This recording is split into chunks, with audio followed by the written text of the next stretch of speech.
sus, malumlum na araw po today. Today is Thursday. Mamaya po darating si Or. Gawa po ako ng chili sauce. Gawa na, wala na po. So, ako po bumibili ng dry. Mas mura kasi yung ganyan. Yung dry na kaya lang ang anghang po niya, as in. Tapos, inaano ko na lang, pinaprocess ko na lang po dito. Yan. Yan lang yan. Be careful po sa mata kasi napakaanghang po niyan. Tapos yan. Oil olive po yung ginagamit ko, no? Yan po yung linalagay ko sa mga pag gusto po namin medyo maanghang yung pasta. Sa lahat. Sa soup, ganoon din po. So, parati po kami may ganito kasi mahilig po kami sa medyo spicy na po. So, yan. Mag-brownin lang natin yan na konti yung garlic, no? Pero yung garlic po, kailangan ano yan, manual, yung tinuktok ko po dito sa tuktukan no po ng kutsilyo. Kasi pagka grenade nyo po yan, masyadong pino, hindi maganda po. Mas maganda pa rin po yung tayo yung gagawa, yung talagang tutuktukin mo by knife na po. So, ayan. May tinatamad po ako today. Ewan ko ba, parang wala akong energy. Parang wala akong battery. Ayan. Diba na may araw talagang ganun. Yung parang tinatamad ka na po. So, pagka walang sun, ganun talaga parang wala kang masyadong gustong gawin kasi hindi ka makakapunta sa garden. Malamig pa rin po. So, ayan talagang. Anyway. So, ayan po. Up. Mamaya lalagay na natin. Ako po linalagay ko pag malapit ng paluto yung yung garlic na po kasi matulutong po yung yung pepper na po kasi pinong-pino po siya. So, iba po yung lasa pag ganon. So, ako po pagka na, saka ko lang po lalagyan yung ano natin, yung pepper natin kasi dried na naman siya na po. So, para hindi wag po siyang matutong kasi pinong-pino po siya, no? So, ayan. Yung garlic natin, chili garlic natin na po. So, pagluto na po, pag ganyan na yung kulay ng garlic, linalagay ko na po yung chili, yung grounded chili, no? Tapos, hindi ko po siya pinapatagal. Nilalagay ko na kaagad dito. Kasi minsan, pag natututong, iba po yung lasa.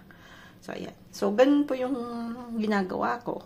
So, iba-iba din po kasi yung marami po kasing recipe, marami kung paano ginagawa na po. Pero ako ganun po yung technique ko para wag matutong yung grounded na pepper na dry. Ayan. Kasi may iba po ginagamit nila fresh pepper na po. So, ayan na yung ating oil na the garlicky at mas maanghang. Grabing anghang. Today po yung ulam namin. Mamaya po darating si Ors. So, nahilig din po siya sa talong-talong. Ito pong talong na to. Hindi ko nakita, malapit ng mabulokski ba? So, kailangan natin lutuin. Tapos, yung sausage dito, ganito po. So, ganyan. Hihiwain natin yan lang. Ganyan. Ganyan lang na po.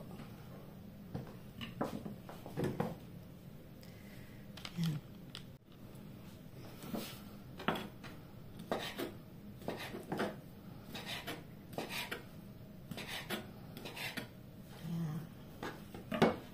Meron namang ginagawa nila. Pwede mong paikot-ikutin yan. Pagka yung aanihin. Yung gusto medyo malalaki. May technique din po. Nasa shorts ko yata yun. Yan. So, uunahin po natin to. Tapos, dapat marami pong luya na po. Daming luya. So, ito uunahin natin doon sa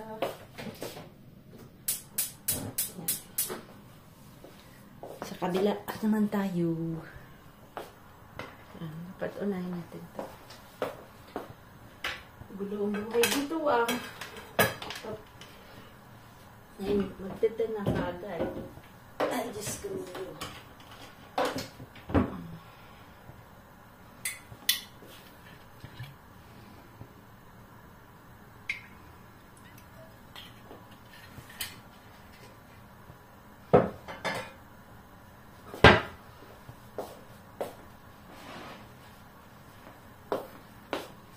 Mataba kasi yung sausage, so papalabasin natin yung taba niya.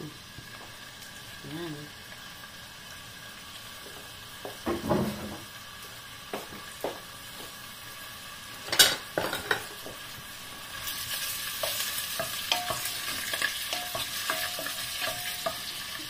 Dadanda na lang. Ayan.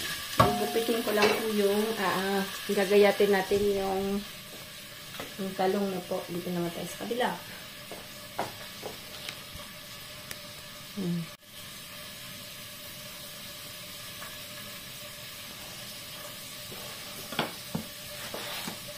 Cubes lang natin. Ito na po.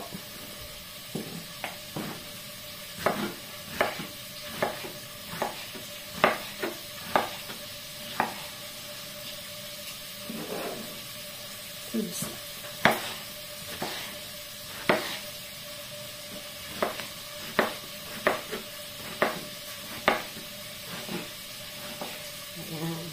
Cubes lang.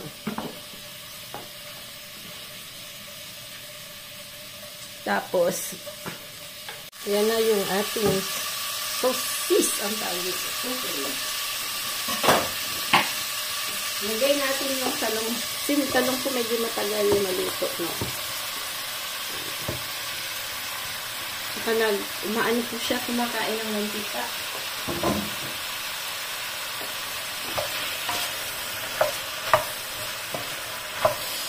Mainit tong anong to. Yung kaldero ko mainit yan.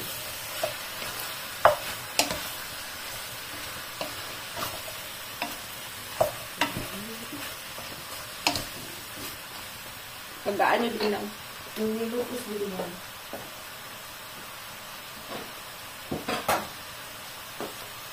Tapos kailangan ng maraming tomato po. Madaming tomato.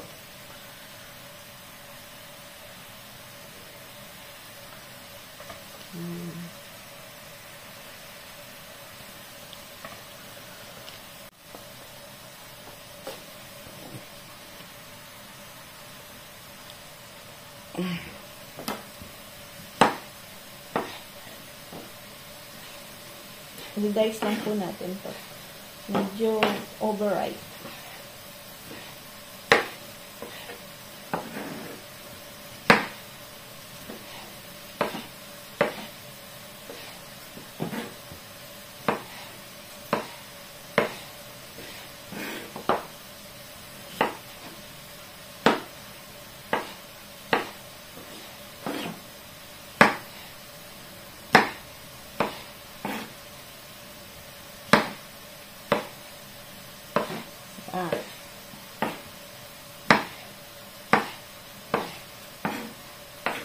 Yan na. At lalagyan din natin ng bell pepper.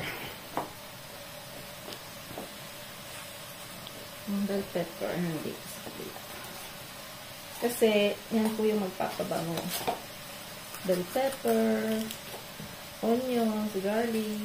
Bell pepper po, laki ng ginagawang pampasarap sa pagkain na po. Na mabango po siya, tapos talagang nagbibigay siya ng kakaibang lasa na po. Pampasarap talaga. Lagi po akong may bell pepper.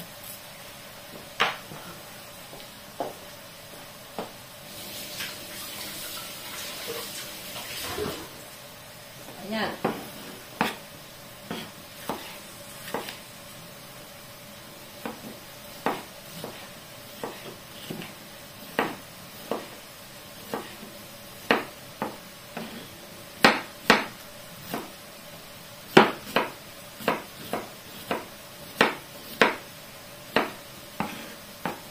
Lagyan din natin ng konting, ng isang carrot. Wala na pala akong carrot. Ito lang lang natin.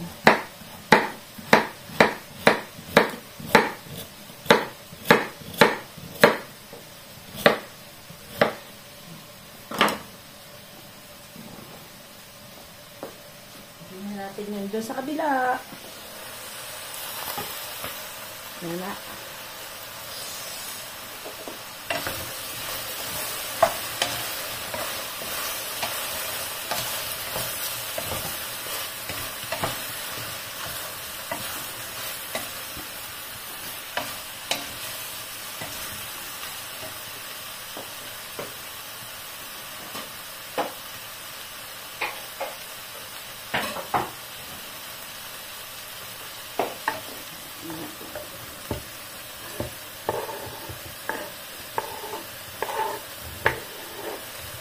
Lalagyan din po natin ng chicken cube na po para may lasa.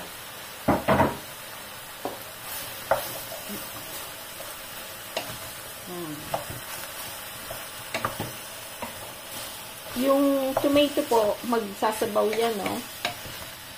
So, kahit hindi na po natin lagyan ng water, kasi magsasabaw naman po siya, no?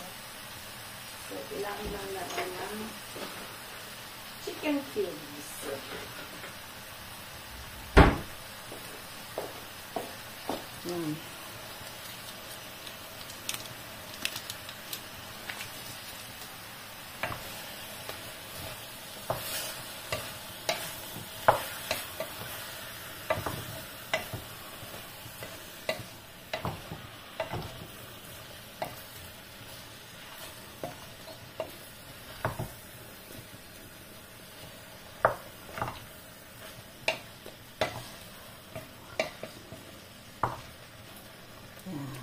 Maganda na yung kulay, ah. So, tatakpan lang natin yan. Mamaya, bibisitahin natin na po. Ayan. Mukhang matutong. Ayan. Lalagyan po natin ng tomato sauce na po. Para medyo kumula-kulo. Ayan. Ayan siya. Kainaan natin at karabo masyado. Lalagyan pala natin ng curcuma na po, yung luyang dilaw na powder. Yan. Ang paano din po yan. Maganda pa po siya sa health. Yan. Lagyan natin ng tomato sauce. Wala po kayo tomato sauce, tomato paste, pwede rin po. Basta may tomato. Sana yung ating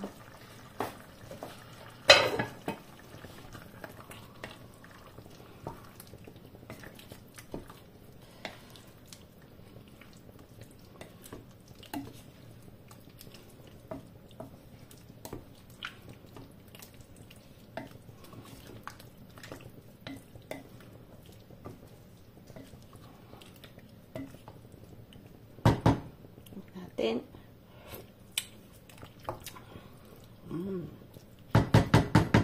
Lagyan natin ng konting anghang. Kasi walang kapit na konti. So, kailangan natin ng konting anghang mamaya. A little bit spicy. We will put some spicy. Ayan. Gawa po tayo ng bamboo shoot na galing sa sa lata. Kakaiba rin ito, ah. Yan. Ano po? Kita ba? Kaiba din ang ano niya. Minsan kasi ang nabibili ko stripes na po. Paano kayang ano nito?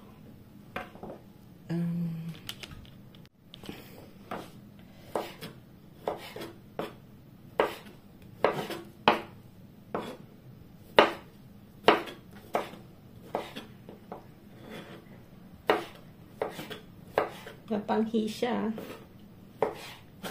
Parang mapanghi. Paborito din ni Mama. Paborito to ni Lola. Pero po sa Pinas, syempre fresh. May naglalako po nito sa Arayat. Si Manang po. Pagka yun nakaano na po siya, nakalakbon na. Na po, napakuluan na. Lagi pong bumibili si Mama. Kasi paborito din to ni Kabono, syempre. Shout out kay Kabono. Paboritong anak yun. Joke. Sabihin niya, mabuot kasi si Buboy, mabuot. Mabait daw po kasi. Ayan, mga kapatid kong namimiss. Ayan, so, igigisa lang natin yan sa shrimp na po. Paborito rin yan ni Frank. Nagsaing na po ako. At ito naman, dadali natin yung bamboo. Bamboo. Yung bamboo po, para bitin natin to. Iibahin natin yung luto nito. Titingnan natin kung masarap, ha? Kasi, parang iba naman. Oil olive.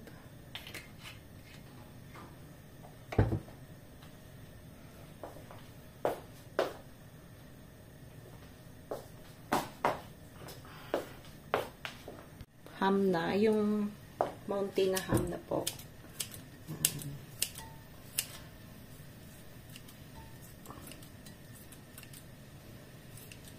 Kasi yung mountain na ham, hindi po siya cook na po. So, yung inaano po yan sa parang sa asin. Then, after hinahang yan ng 9 months. At least 9 months yata. So, yan yung pong tawag dito is jambong mountain. Ham from mountains. Yan. Hinahang po siya. Parang cured meat. Pero hindi po siya nag-undergo ng cooking na po. Tawag po dito sa Francis jambong montan. So, you have that buku, many sa Spain din po. Ganon. Yan. Lagyan natin ang bawang.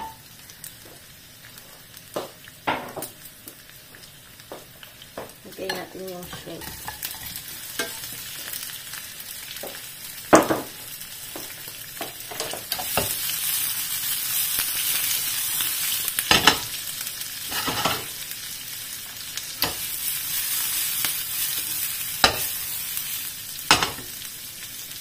Ayan.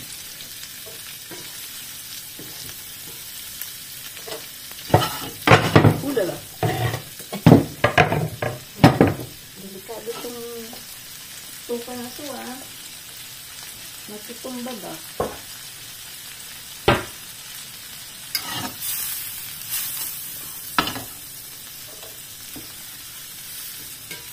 Nalagyan din natin ng chicken cubes ang ating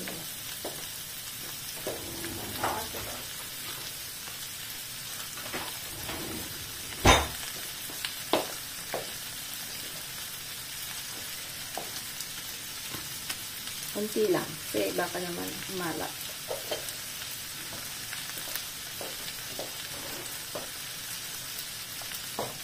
Lagyan na natin itong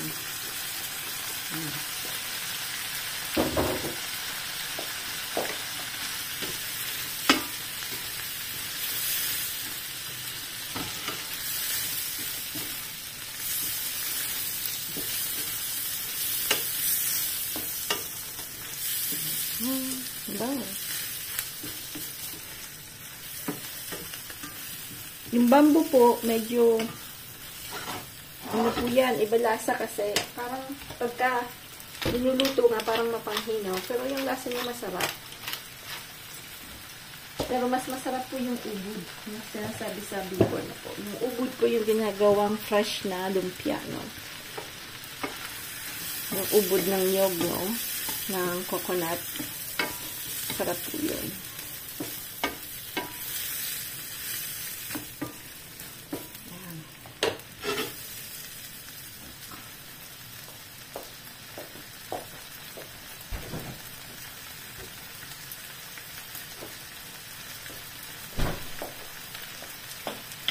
Nalagyan natin ng black beans. Para maiba naman ba? Yan. Ito, mahilig sa black beans. Tingnan natin kung baka isukan niya ito, ha. Hindi niya magustuhan, ha. Yan.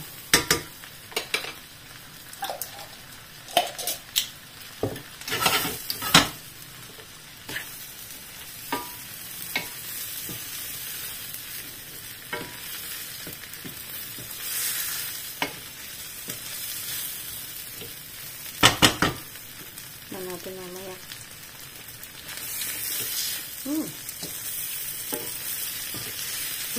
Sarap. Pwede na. Masarap talaga yung lakbis sa mga something-something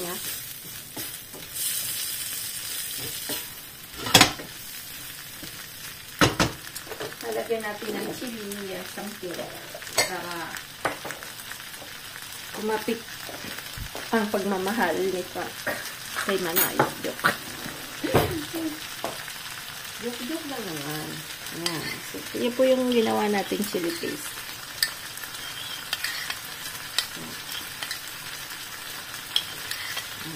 Pang ano to pang lumay. Joke. Yan.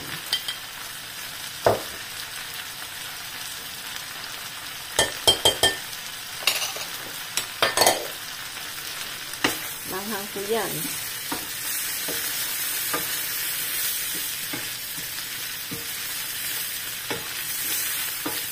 Kuha na lang tayo ng ano sa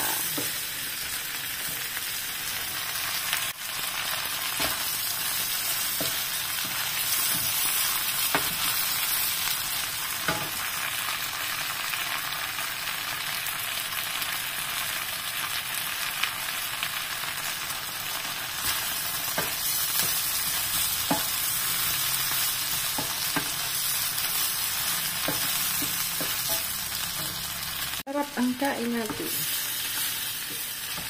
Ito rin po lalagyan natin ng chili sauce, no?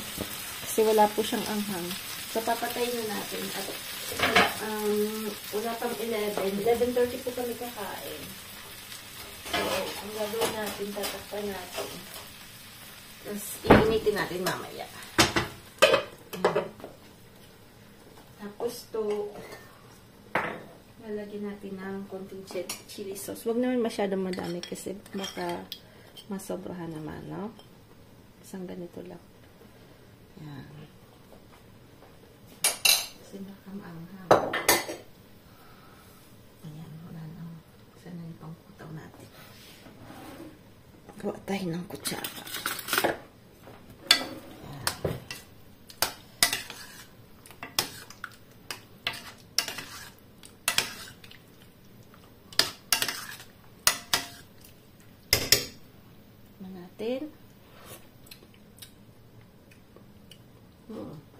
Anghang na.